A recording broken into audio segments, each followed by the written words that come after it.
The murder of young Dolph affected Memphis like Tupac's death affected the world. I mean, most of us will never forget where we were when we got the tragic news of this brother's death. I thought it was a weak attempt by my homeboy to be funny until his facial expression confirmed that it wasn't a damn joke. There was a sad day in the city for a lot of people. This brother's death was so heavy that Memphis experienced an earthquake the very next day, and it barely even made the news. In fact, most people have already forgotten about it. In my opinion, that mini earthquake was testament to the passing of a South Memphis legend, because although Dolph's music can be heard all over the world, man, Dolph belonged to South Memphis.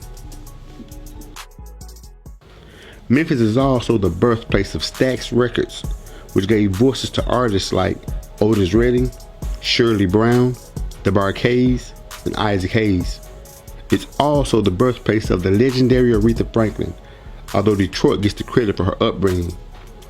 Memphis is also known as a tourist spot thanks to the thousands of Elvis fans that flock to the city year-round just to get a peek at the last place he called home. They come from all over the world to pay homage to their fallen legend. It's almost weird how orderly they move crossing over Elvis Presley Boulevard, patronizing the many hotels and gift shops. They all seem happy. And why wouldn't they be? Because although these people are complete strangers to each other, there's literally zero threat of violence amongst them. It's like a silent camaraderie or some shit. I'm sure these happy tourists have no idea that just 10 minutes south of Elvis's house, the street name changes to Bellevue. The fast food restaurants and shopping centers don't reside on this end of the street. This is the beginning of South Memphis. This is where our legend lived before being tragically murdered in broad daylight.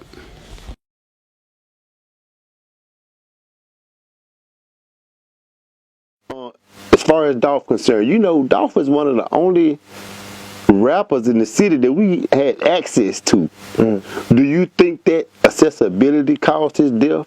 I mean, in the climate of the city, yeah, way too accessible. You know what I'm saying? It's Memphis. You feel me? You know, you add that with the lack of loyalty, the lack of respect.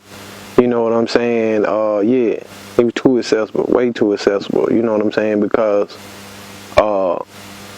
he's an asset. You feel me? And you protect assets. Assets should be, you know, protected. You feel me? You know what I'm saying? But a humble spirit and a good heart, you know what I'm saying? Keep a nigga down to earth. You feel me? So, like I said, it's kind of like a victim to his own good. You feel me? In all, you know, it was all, he was him. You know what I'm saying? He was him. He was pure. He was doing what he been doing. You feel me? But the climate of the city, yeah, he was too accessible, man. You know what I'm saying? He was too much of an asset. I was on the set with that man several times, you know what I'm talking about? And just as humble in front of the camera as off the camera. Intelligent as hell, dissecting things. Niggas get perceptions of nigga, oh, he was this hood nigga, he was this in the outside world. Like, nah, man. Like, niggas are we capable of retaining and attaining information at unbelievable levels. That's why they scared of us. But we got to stop taking each other out.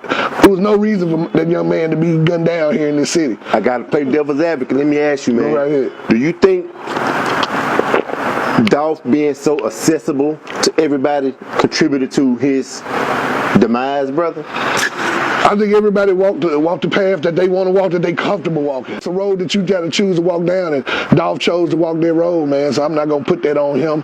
That's how he chose to live. He chose the way he wanted some fucking cookies, man. Like I didn't mean to make you chuckle, but at the end of the day, that's all my nigga wanted. Yeah. And now niggas is breaking down his life, trying to see was he out there too? The nigga just wanted some cookies in his city.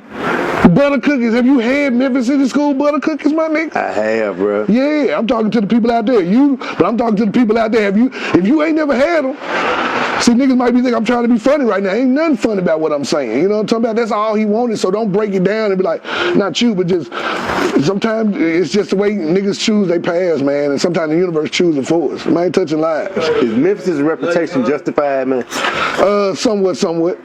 I think it's a lot of fuck shit that go on in every city. It's fuck shit that go on in every city. I've been around the country a little bit during this journey. I've been to other cities. It's some grimy motherfuckers everywhere. You know what I'm talking about? You got to keep your head on the swivel and just know where you need to be at. Memphis happens to have a few more of those spots, so your swivel got to be a little looser. But man, a nigga like me and survive Memphis, man. Look at me. I ain't the toughest nigga in the world, but